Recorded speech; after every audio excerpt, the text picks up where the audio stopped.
Jason sat in the corner of a small downtown restaurant, nervously checking his wallet. $50, that was all he had for this blind date. He'd saved it over 2 weeks, cutting corners everywhere he could, even skipping meals just to make sure he wouldn't embarrass himself tonight. He wasn't looking for a fancy evening, just a chance at something real. At the next table sat a man in a sharp navy suit, a watch gleaming on his wrist worth more than Jason's car.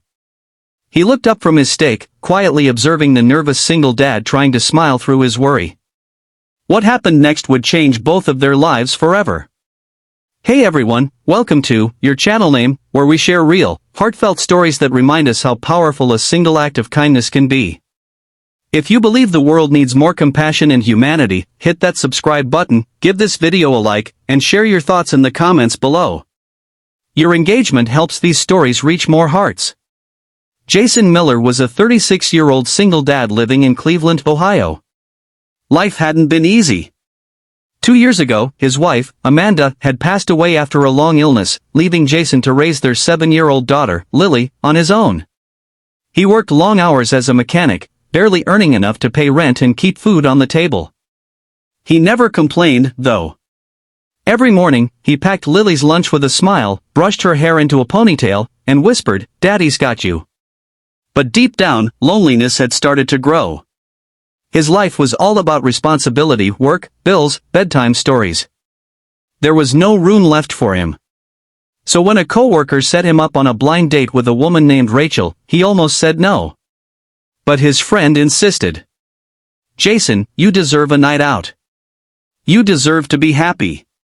He hesitated. "Man, I don't even have a proper shirt for a date." "Then borrow mine," his friend said, smiling. And that's how Jason found himself sitting at a restaurant on a Friday night, wearing a shirt slightly too big for him, with exactly $50 in his wallet. He had promised Lily he'd bring home dessert from the restaurant, something fancy, she had said, her little eyes lighting up. Jason glanced at the door as Rachel walked in. She was kind-eyed, confident, and had a gentle smile that put him a little at ease. They greeted awkwardly, both a little nervous, both trying to make a good impression. As they looked at the menu, Jason's stomach twisted. The cheapest entree was $18. He quickly did the math in his head, 2 meals, maybe one shared dessert, plus a tip. He was already pushing the limit. Rachel noticed his hesitation. "You okay?" she asked softly. He smiled faintly. "Yeah, just deciding. Everything looks great." Meanwhile, 2 tables away, a man named Henry Collins watched quietly. Henry was a well-known CEO, one of those men whose face had appeared on business magazines with headlines like "The Billionaire Who Built His Empire from Scratch." He was in town for a meeting and had chosen this quiet restaurant to eat in peace. But as he watched Jason, his nervous glances, his worn-out shoes, the way he smiled through the awkwardness, something tugged at his heart. When the waiter came to take their order, Jason chose the cheapest dish, a bowl of pasta.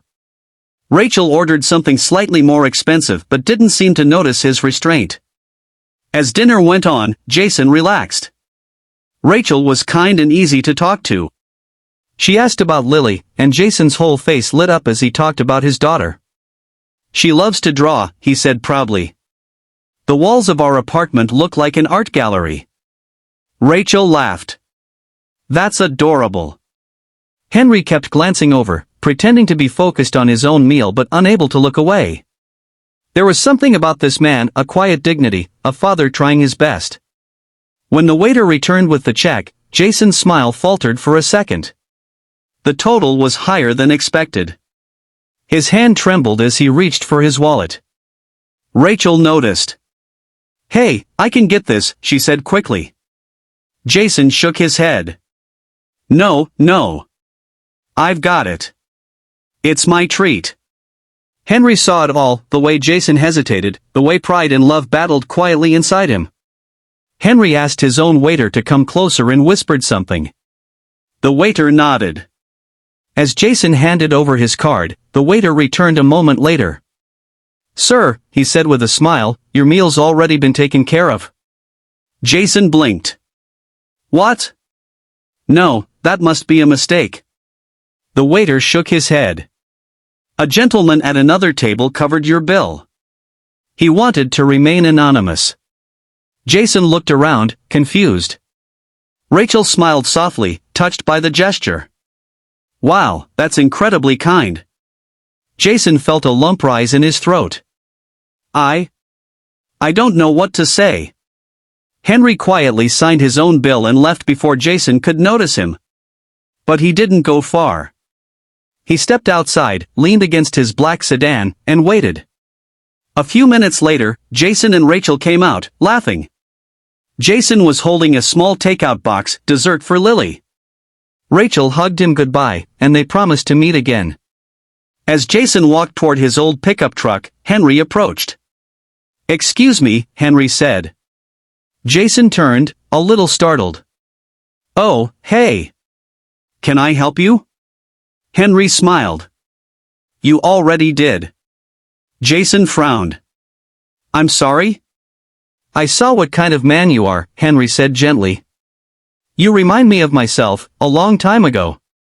I had nothing once. Just a dream and a family I was trying to take care of. You did something most people wouldn't. You came here tonight not because you could afford it, but because you believed you deserved a chance at happiness." Jason blinked, not sure how to respond. "Thank you, sir, but I didn't mean for anyone to pay for me." "I can." Henry raised a hand. "No need. Consider it a gift.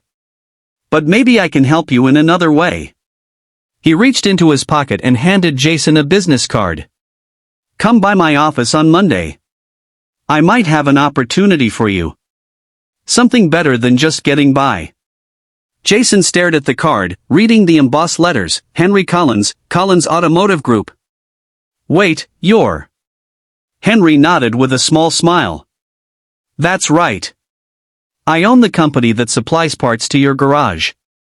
I could use a man like you, someone with integrity." Jason's throat tightened. I don't know what to say." "Just say yes," Henry replied warmly. That Monday, Jason nervously walked into Henry's downtown office. He was offered a position in customer operations, a job that paid double what he was making and came with full benefits. But that wasn't what meant the most to him. Henry became more than an employer, he became a mentor, even a friend. Over time, Jason's life began to change. He moved into a better apartment, enrolled Lily in art classes, and started to believe in the future again. Months later, Henry visited their home. Lily proudly showed him her drawings. Henry smiled and said, "You're going to be amazing one day." She grinned. "Daddy says kindness makes the world better." Henry nodded. He's right. That single act of kindness, a stranger paying a dinner bill, had rippled outward in ways neither of them could have imagined. Jason found hope again, Rachel and he began dating seriously, and Lily grew up believing in good people. Henry often said later, "You never know who's watching, or how your smallest kindness might change a life." Sometimes, kindness doesn't just change the receiver, it transforms the giver too. So the next time you see someone struggling, take that extra moment. Smile.